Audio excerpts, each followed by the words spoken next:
الفجر educational foundation, آؤ اپنے رب کی طرف۔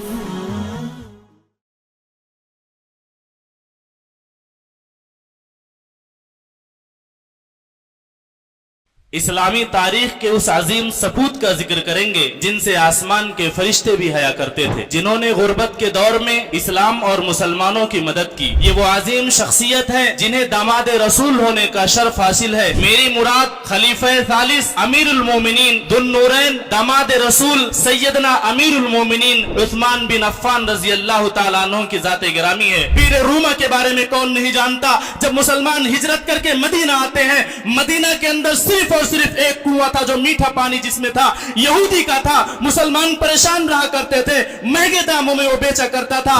آپ صلی اللہ علیہ وسلم نے صحابہ کو مخاطب کر کے کہا کہ کون ہے جو بیر روما کو خرید کر کے جنت کے عوض میں اس کو خرید کر اپنے ڈول کو مسلمان کے ڈول کے برابر کر دے گا؟ یعنی وہ گرچہ اس کنویں کو خریدے گا لیکن جتنا اپنا حق رکھے گا اس کنویں پر، اپنے تمام مسلمان بھائیوں کو بھی وہی درجہ دے گا۔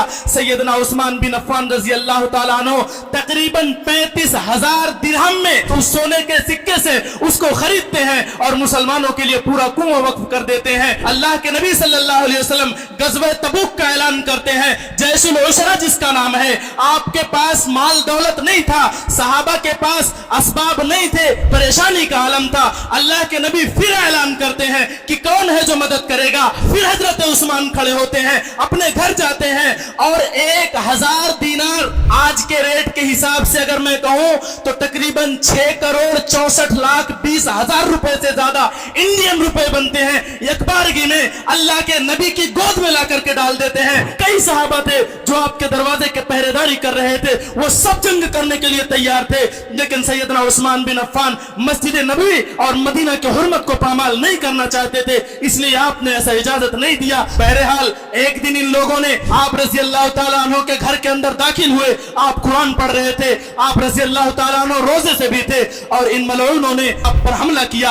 آپ کی بیوی کا ہاتھ بھی کٹ گیا، پنجہ بھی آدھا کٹ گیا، اور آپ رضی اللہ تعالیٰ عنہ کی گردن ان ملعونوں نے کاٹ کر کے آپ کے جسم سے الگ کر دیا اور آپ کو شہید کر دیا۔ جنت کی بشارت دنیا کے اندر ملی تھی، پھر بھی ان لوگوں نے خیال نہیں کیا۔ دو بیٹیاں آپ صلی اللہ علیہ وسلم کی آپ رضی اللہ تعالیٰ عنہ کے عقد میں تھی، اس کا بھی خیال نہیں کیا۔ یہ تمام فضائل اور تمام مناقب تھے، اس کے باوجود بھی حضرت عثمان بن عفان رضی اللہ تعالیٰ عنہ کو انتہائی دردناک طریقے سے شہید کر دیا گیا۔ ان الحمد لله نحمده ونستعينه ونستغفره ونؤمن به ونتوكل عليه ونعوذ بالله من شرور انفسنا ومن سيئات اعمالنا، من يهده الله فلا مضل له ومن يضلل فلا هادي له، واشهد ان لا اله الا الله وحده لا شريك له ارسله بالحق بشيرا ونذيرا۔ يا أيها الذين آمنوا اتقوا الله حق تقاته ولا تموتن إلا وأنتم مسلمون۔ يا أيها الناس اتقوا ربكم الذي خلقكم من نفس واحدة وخلق منها زوجها وبث منهما رجالا كثيرا ونساء واتقوا الله الذي تساءلون به والأرحام إن الله كان عليكم رقيبا۔ يا أيها الذين آمنوا اتقوا الله وقولوا قولا سديدا يصلح لكم أعمالكم ويغفر لكم ذنوبكم ومن يطع الله ورسوله فقد فاز فوزا عظيما، أما بعد فإن خير الحديث كتاب الله وخير الهدي هدي محمد صلى الله عليه وسلم وشر الأمور محدثاتها وكل محدثة بدعة وكل بدعة ضلالة وكل ضلالة في النار۔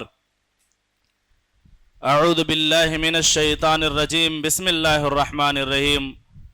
والسابقون الاولون من المہاجرین والانصار والذین اتبعوهم بإحسان رضی اللہ عنہم ورضوا عنہ وعد لهم جنات تجری تحتها الانہار خالدین فیها ابدا ذلك الفوز العظیم۔